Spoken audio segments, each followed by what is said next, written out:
Kebanyakan penguasa, terutama yang ada batas masa jabatan, itu mereka seolah-olah di akhir-akhir tuh panen. Mereka habis dong, setelah ini gue nggak bisa lagi nih. Jadi mereka gila-gilaan di akhir-akhir masa jabatan untuk mengumpulkan apabila mereka tidak lagi berkuasa. Kalau kata Pak Jokowi, saya ini nggak punya beban. Nggak punya beban masa lalu, iya. Tapi akhirnya membebani masa depan. Cara berpikir ini dibangun dengan asumsi bahwa gua orang baik, gua orang hebat, cuma gua yang bisa mengurus semua ini. Kalau selain gua, ambruk.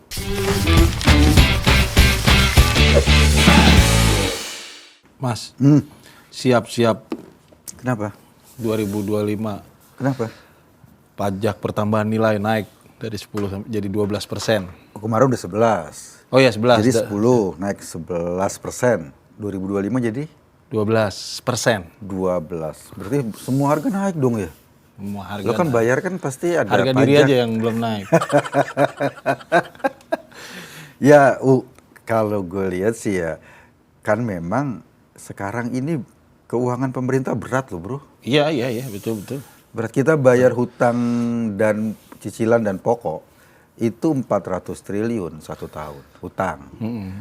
Di zaman Pak SBY jadi presiden itu hutang luar negeri kita kira-kira sekitar 2000-an sekian triliun lah ya. 2.500 triliun. Zaman Pak Jokowi jadi 10.000 triliun. Naik 8.000 triliun ya. Jadi naik 4 kali lipat dari hutang Pak SBY, hutang luar negeri kita. Iya, secara umum sih nggak masalah kalau kondisi ekonominya baik-baik saja ya, APBN baik-baik saja. Iya, tapi kan memang komoditas kita ya yang dianggap sebagai jangkar pemasukan dalam negeri itu lagi trouble. Nikel harganya kan lagi nggak bagus. Iya, lagi turun karena terlalu banyak. Batu bara juga gitu karena isu lingkungan. Sawit juga punya problem di Uni Eropa misalnya kan karena ada isu deforestasi. Jadi agak problem nih memang secara ekonomi. Banyak problem kita secara jadi ya karena itu untuk membiayai backbone-nya itu rapuh ya. Iya, membiayai negara ya meminta uang dari rakyat, salah satunya naikin itu. Iya. Kan Gibran udah ngomong. Oh iya. Kebun binatangnya diperluas. Binatangnya digemuki. Tapi menarik kemarin waktu pengumuman itu Menteri Erlangga itu pernyataannya kan menarik. Apa tuh? 12% kan masyarakat sudah memilih bahwa menginginkan keberlanjutan katanya. Oh, jadi 12% itu karena keberlanjutan. Iya, jadi masyarakat memilih katanya asumsinya begitu kan. Memilih Prabowo Gibran itu dianggap mewakili keberlanjutannya Jokowi. Oh, jadi diganjar semua pemilihnya dengan dikasih hadiah dengan kenaikan pajak 12%. PPN. Alhamdulillah. Ya gimana ya? Iya, enggak, maksud gue juga sebetulnya dari sisi alasan ini kan kurang menarik ya, kurang baik. Itu kan alasan politis gitu.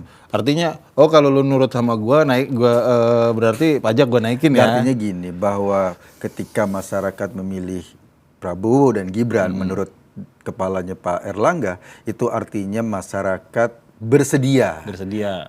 Semua harga barang naik. Ya, gitu loh. Misalnya. Itu pilihan masyarakat dan itu kan teknis pengelolaan keuangan negara dengan aspek politik harusnya itu kan dua hal yang berbeda ya. Kalau misalnya argumennya begini, pemerintah ingin menaikkan pelayanan publik. Nah, pemerintah sedang menggodok nih misalnya ada rencana, ada program bikin pelayanan publik, sektor pelayanan publik yang baru gitu, atau mau ditingkatkan yang lama. Nah, konsekuensinya PPN-nya naik gitu misalnya. Kan pemerintah lagi sibuk mau bangun IKN. Nah, ya itu loh. Iya kan, gue nggak tahu itu pelayanan publik atau pelayanan apa gitu loh. Pelayanan lah pokoknya. Ya dianggap publik lah. Soalnya kan apa-apa kalau Pak Jokowi itu dan mungkin semua menterinya sekarang udah ketularan, anaknya juga semua udah ketularan. Ya, biar rakyat yang menilai. Iya, jadi rakyat mau nggak bayar pajak? Bayar pajak 12%. Mau nggak mau lah, nanti lo beli apa? Beli rokok di minimarket. Kan udah dicas pajaknya. Ya, betul. Beli beras udah dicas pajaknya. Betul. Bahkan kalau kita nggak mau beli di warung, lu nanam bibit udah ada pajaknya. Iya. Pupuk udah ada pajaknya. Iya, jadi lu mau nggak mau, nggak bisa nggak ini. Iya. Jadi mau yang milih Prabowo atau Gibran maupun yang milih Anies tetap aja kena pajak. Betul. Semuanya tetap. Semuanya. Ya, tapi emang normalnya kan begitu. Cuma memang argumennya lah, jangan pakai politik kalau menurut gua sih ya. Ya, bilang aja pemerintah butuh duit, gitu kan. Ini kemarin udah habis-habisan tuh buat bansos. Bansos gitu. Sekarang ya butuh duit balik lah buat. Sekarang rakyat ngasih bansos ke pemerintah. Iya, gitu. Jadi bansos kemarin yang 500 sekian triliun, tolong balikin lah. Dengan apa? Dengan PPN. Nakal ya. Nah, ini sebetulnya menarik ya dari sisi keuangan kita. Yep. Apakah kemudian kita ini kan sebetulnya kebutuhan kita untuk membuka lapangan pekerjaan dan lain-lain. Ini tantangan bangsa ini kan karena kita sedang menghadapi bonus demografi. Punya peluang atau punya ke depan itu pasti kita membutuhkan itu lapangan pekerjaan. Lapangan pekerjaan, itu mau tidak mau. Dan pertumbuhan ekonomi kita salah satu yang paling kuat ditunjang oleh sektor konsumsi. Rumah tangga, itu belanja rumah tangga itu kalaupun pemerintah nggak ngapa-ngapain, diam saja, masyarakat tetap belanja, tetap mereka bergerak seperti biasa. Kita sudah tumbuh ekonomi kita 2-3% lah. Iya. Jadi ketika pajak dinaikin, apakah kita akan tetap belanja? Tetap. Mau nggak mau. Mau tidak mau itu. Gitu lah. Iya. Artinya bahwa, tetapi persoalannya adalah dengan kenaikan pajak PPN itu, apakah belanja rumah tangga juga akan bisa bagus? Ya. Karena pasti kan bagi kelas menengah ke bawah itu berasa loh kenaikannya. Berasa banget. Berasa gitu. banget, pasti berasa banget. Dan itu semua kan yang ngefek ke harga dan lain sebagainya kan langsung. Dan ini PPN kan bukan yang seperti lu bilang tadi bahwa ini PPN adalah semua barang. Bahkan servis gitu ya. Servis, jasa. Semua kena juga, bukan semacam produk barang mewah yang bisa lu pilih. Ya gua nggak perlu barang mewah. Jadi lu nggak kena pajak barang mewah. Lo gitu kan nggak bisa milih, lo nggak beli sampo. Beras, lo harus beli sampo. Iya, nggak bisa milih, nggak beli rokok misalnya. Nggak beli rokok. Kita kan wajib. Iya, gitu. Bahkan air gitu loh. Iya. Air minum juga naik karena kan mereka sudah jadi barang kemasan kan. Betul. Kalau itu problem kita lah ya. Gua nggak tahu apakah nanti sebanding dengan layanan publik. Kan harusnya gitu. Peningkatan penerimaan sektor pemerintah dari masyarakat, pajak lah ya, itu harusnya berbanding lurus dengan peningkatan layanan publik.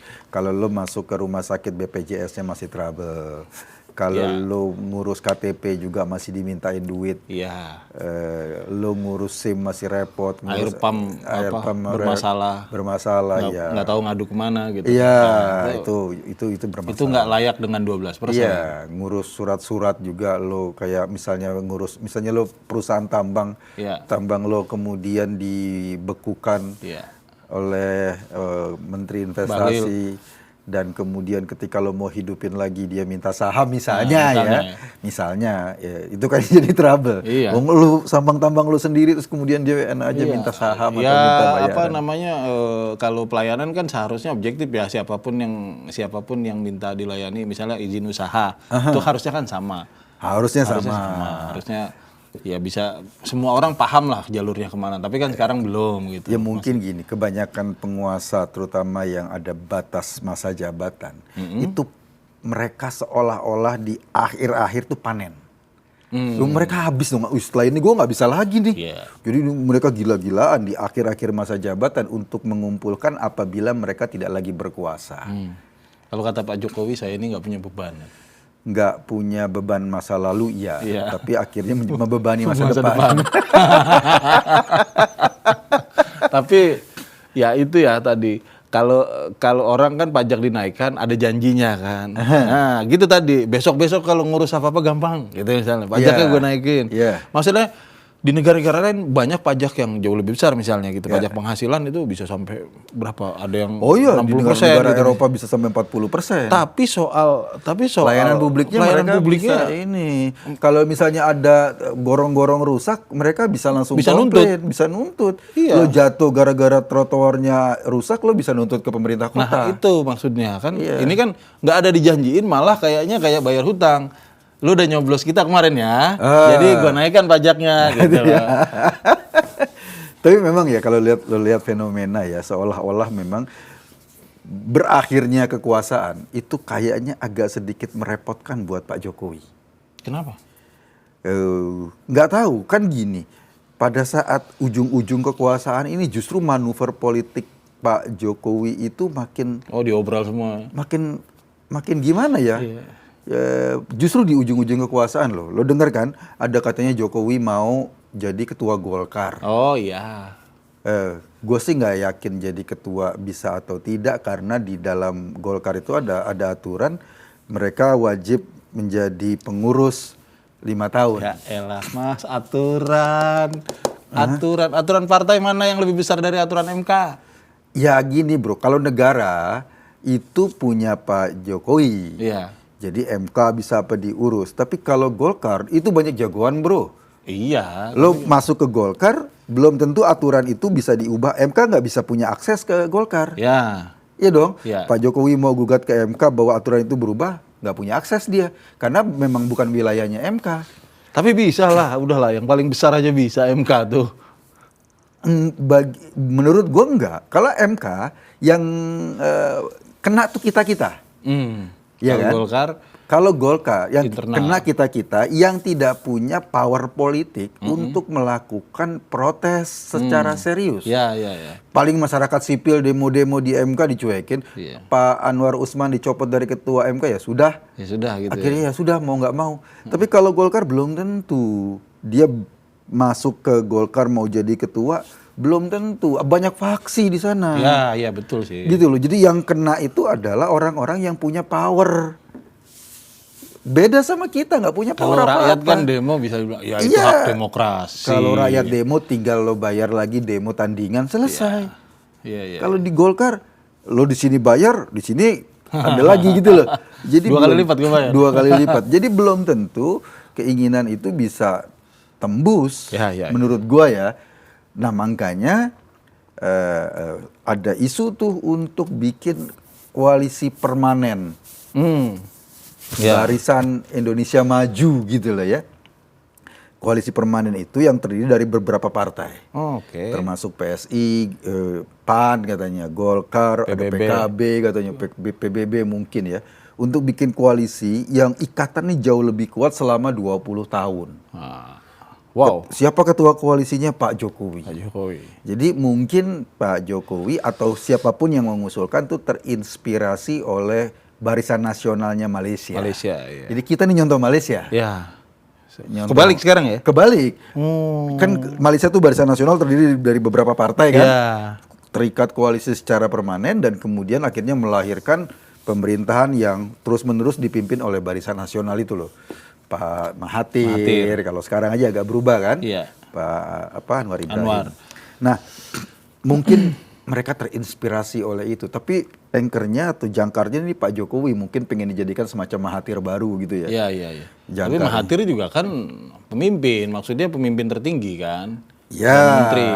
ya. Nah, Pak Pak Jokowi Jokowi bukan. kan udah selesai ini kalau besok di Oktober ya, udah hampir selesai. Tapi mungkin ini barisan ini pingin dibuat kayak gitu. Tapi menurut gua ide yang lebih besar ya, mungkin Pak Jokowi terinspirasi oleh Xi Jinping, terinspirasi oleh banyak. Putin, terinspirasi oleh Erdogan, yang mereka bisa membuat perubahan-perubahan dalam aturan kenegaraan sehingga kekuasaannya bisa langgeng. Maksud gua gitu loh, Mas. Sekalian aja. Ini malu-malu mau bikin koalisi bahasanya mau bikin koalisi semi permanen kan. Iya. Kalian aja tuh bikin idenya jangan nanggung radikal kalian, penyederhanaan partai. Nah, Udah 10 partai jadi satu gitu misalnya. Iya, atau bikin kayak dulu Orde Baru kan. Ya, pengen. Partai-partai disederhanakan dari banyak partai dibikin fusi kan jadi 3 partai gitu loh.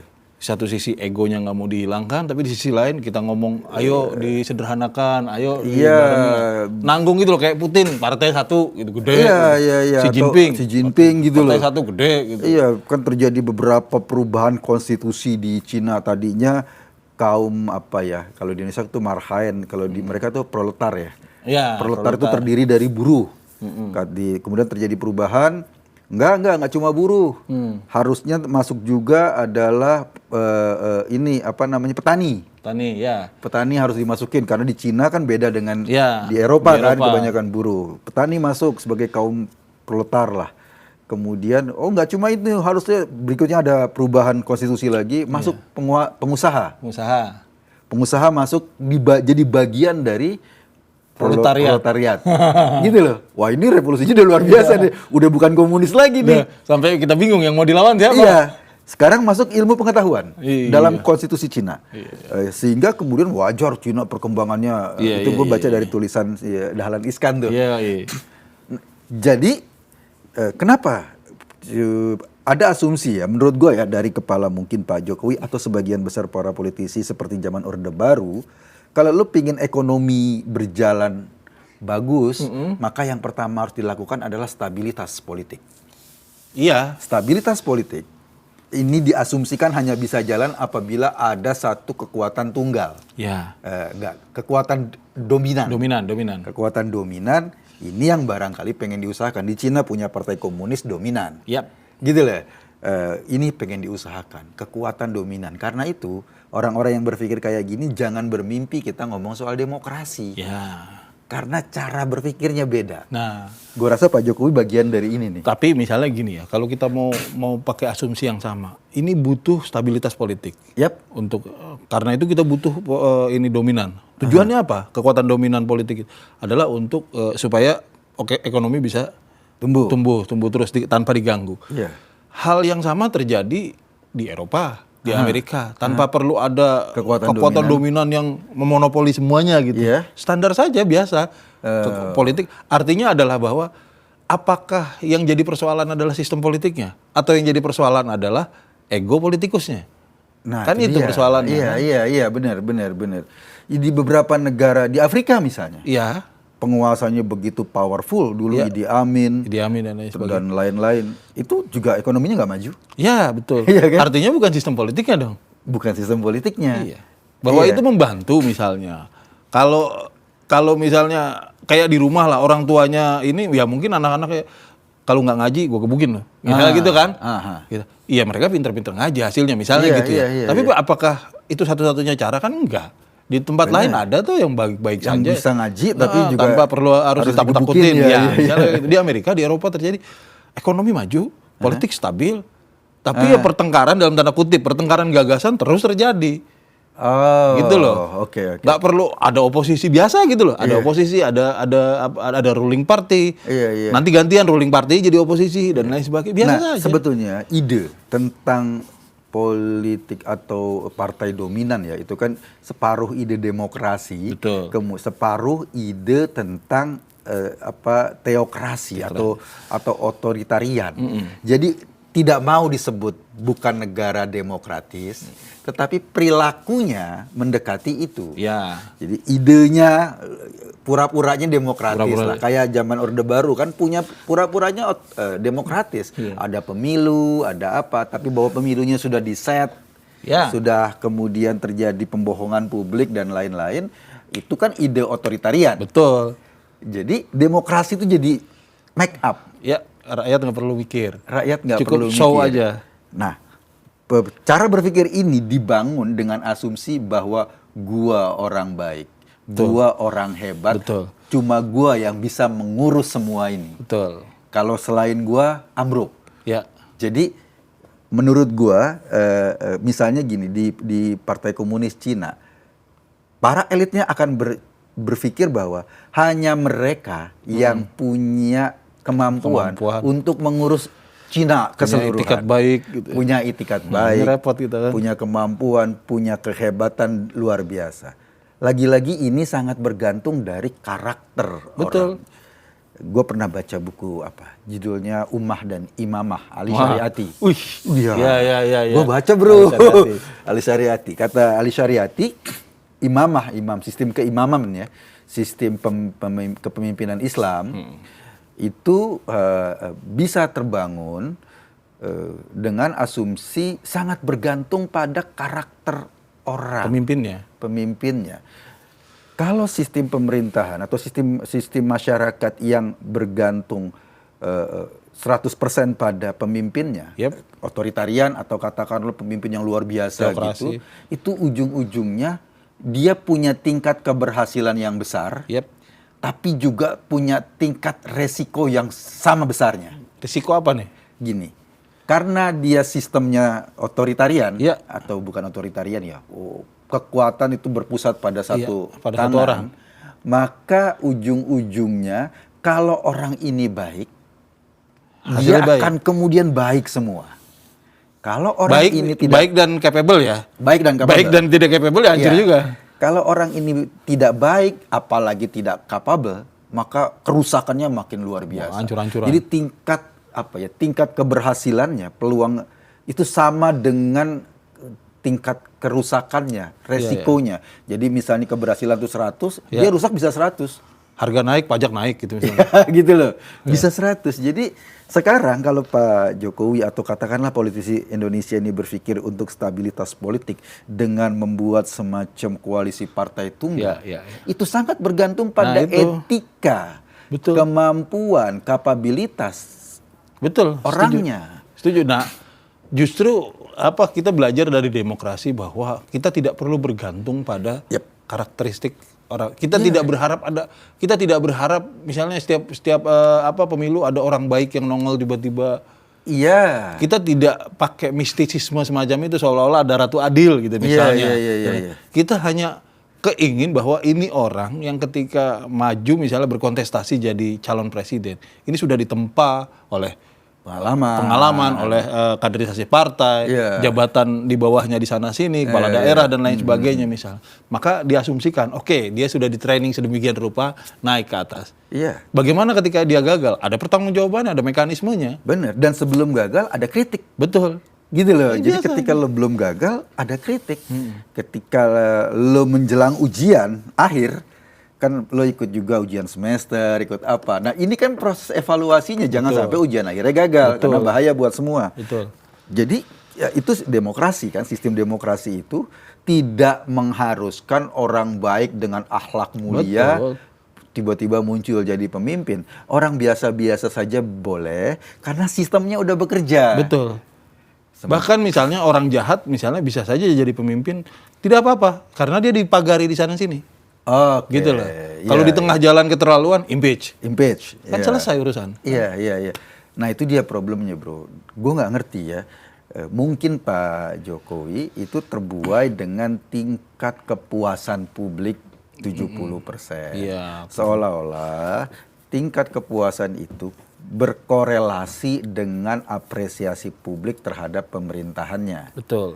Gue sih nggak bisa bayangin ya pada saat misalnya kemarin di saat COVID dan semua kan kehilangan pekerjaan, banyak orang kehilangan pekerjaan, kehilangan penghasilan, lalu disurvei, puas. Oke juga nih. Maksud gue gini, lo bisa membayangkan nggak ya, lo survei sebagian besar orang yang sedang kecewa dengan kehidupan dan hasil surveinya mereka happy atau puas dengan pemerintahan. Dia kehilangan pekerjaan, barang-barang susah, kehilangan penghasilan gitu, banyak keluarganya yang meninggal karena mungkin pada saat yang sama karena terlalu banyak pasien, fasilitas rumah sakit tidak memadai gitu. Lalu kita punya tingkat kepuasan tinggi. Gua nggak tahu apakah itu bener real tingkat kepuasan atau rekayasa survei. Ada banyak cara ya, ada banyak cara untuk melihat. Misalnya itu kan dari sisi kuantitatif. Kalau EF itu kan biasanya punya asumsi beginilah. Oke, dia kritik itu lewat jalur kuantitatif juga. Misalnya, apakah pertanyaannya simpel? Apakah orang yang disurvei pada saat itu mengerti apa yang dimaksud dengan puas dengan kinerja? Misalnya gitu. Orang dia misalnya menyimpulkan orang Indonesia itu pada dasarnya baik-baik. Sebagian besar presiden ketika disurvei itu hasilnya pasti sebagian besar masyarakat puas gitu loh. Puas. Iya. Walaupun karena mereka susah menyambungkan antara ngurus KTP yang ada korupsinya dengan presiden gitu loh. Misalnya mereka nggak lihat ada kaitannya. Kalau secara kualitatif misalnya kita pakai konsep one dimensional man gitu misalnya. Simple, hampir sama pertanyaannya sama EF. Masyarakat misalnya punya kemampuan abstraksi nggak untuk membandingkan antara puas dengan tidak puas? Apa yang menyebabkan itu semua? Iya. Misalnya ketika ditanya, anak kecil ditanya orang cakep nggak? Cakep ya karena dia nggak tahu ada jawaban yang lain. Misalnya gitu. Iya. Dia nggak bisa membayangkan orang yang nggak cakep yang kayak gimana. Misalnya begitu ya. Iya, Atau iya. puas. Tapi ketika ditanya sebagian masyarakat, gimana ekonomi lu? Nah itu urusan Dibanding lain. sama tahun lalu ekonomi lu makin bagus nggak? Enggak. Iya. Tapi puas. Puas. Puas. Kan orang membingungkan Nah, kan? itu kan. Pertanyaan itu. Gitu loh. Gimana harga-harga dibanding tahun lalu masih oke nggak? Naik sekarang kita kerepotan. Tapi lu puas nggak sama presiden? Puas. Ini Ya, benar-benar. nah, itu maksud gua kan. Nggak ada mereka kita susah. Harus diakui misalnya masyarakat kita masih susah misalnya melakukan abstraksi antara kepuasan dengan harga naik, dengan pekerjaan, dengan standar Iya, kehidupan. mungkin kepuasan yang dia lihat, yang dia maksudkan itu adalah ketika dia nonton TV, terus ada Pak Presiden yang lagi ngobrol sama masyarakat, hebat. Ya. Lalu kemudian dikonversi jadi itu kepuasan. Ya. Persepsi dia tentang sosok itu dikonversi jadi kepuasan, Yap. bukan persepsi dia atau pengalaman dia tentang layanan publik. Betul, iya itu. Gitu loh. Itu. Mungkin begitu Iya. persoalannya. Dengan tingkat kepuasan kayak gitu, menurut gua pada akhirnya timbul tuh semacam ide untuk kemudian membuat koalisi menjadi sebuah partai yang powerful lah, kekuatan politik yang powerful. Dengan gitu. landasan sebagian besar masyarakat nurut sama Pak Jokowi. Nah itu dia. Gua rasa asumsi ini dibangun ketika Pak Jokowi jadi presiden. Iya. Bagaimana Kalau Pak Jokowi sudah tidak jadi presiden, nggak usah nih nanti tunggu Pak Prabowo dilantik. Coba pasca pengumuman KPU. Iya. Apakah ini masih berlaku? Iya. Orang-orang tetap berlabuh ke Pak Jokowi? Gue nggak yakin. Anggaplah, Mas. Anggaplah 3 tahun ke depan Pak Jokowi udah nggak presiden. Iya. Orang ditanya, masih inget nggak di survei ini? Masih inget nggak dengan di era-era Pak Jokowi memimpin? Ingat. Puas nggak dengan kinerja dia? Puas. Ada nggak yang mau ngangkat dia? Iya. Tetap aja nggak bakal ada yang mau. Iya. Beda, power politiknya udah beda. Iya beda karena ya katakanlah kepala daerah gitu. Lo kemarin nyuruh orang milih ininya Pak Jokowi, lo mau nggak sekarang gitu? Iya. Ini misalnya Gibran bersaing dengan Pak Prabowo ke depan ya pemilu ke depan. Lo lebih milih Pak Prabowo atau Pak Jokowi? Gue nggak yakin. Iya. Kepala daerah atau kepala polisian gitu loh, atau kepala kejaksaan dan lain-lain mau support gitu ya. secara serius gitu. Iya. Jadi karena memang ini sebetulnya bukan kepuasan. Ini sebetulnya adalah karena kita terbiasa untuk ngomong bagus di depan pimpinan. Iya. Gitu kan. Setuju. Kita nggak berani untuk Betul. kritik atau beradu argumentasi dengan baik gitu. Dan mungkin ada sebagian orang yang menganggap ini kondisi yang taken for granted gitu, Mas. Ya, gue memang udah takdirnya kayak begini. Kita memang begini. Ya namanya juga negara berkembang 62 gitu kan. Iya. Karena gue sih lebih melihat asumsi-asumsi untuk memposisikan Pak Jokowi secara politik pasca berikutnya ya, perjalanan berikutnya dia mau jadi ketua koalisi lah, ketua Golkar dan lain-lain. Asumsi itu dibangun ketika Pak Jokowi masih jadi presiden. Betul. Dan asumsi itu gue yakin akan berubah 180 derajat ketika Pak Jokowi bukan siapa-siapa. Karena asumsi itu dibangun bukan karena Pak Jokowi. Karena presidennya. Kekuasaan presiden, gitu loh. Betul. Jadi setuju. Isu tentang barisan Barisan Indonesia Maju dan lain-lain. Sekarang dia bisa menjadi pembicaraan publik selama Pak Jokowi jadi presiden. Dan dia akan kehilangan maknanya ketika Pak Jokowi bukan siapa-siapa. Bukan presiden lagi gitu loh. Gue juga berpikir yang sama. Kita nunggu aja. Artinya kita tunggu masa depan politik Pak Jokowi kayak apa. Dan kita tunggu juga apakah Pak Jokowi mau menjadi bukan siapa-siapa. Iya, dia kalau tidak mau ya melawan alam lah. Kan alam. Oke, thank you.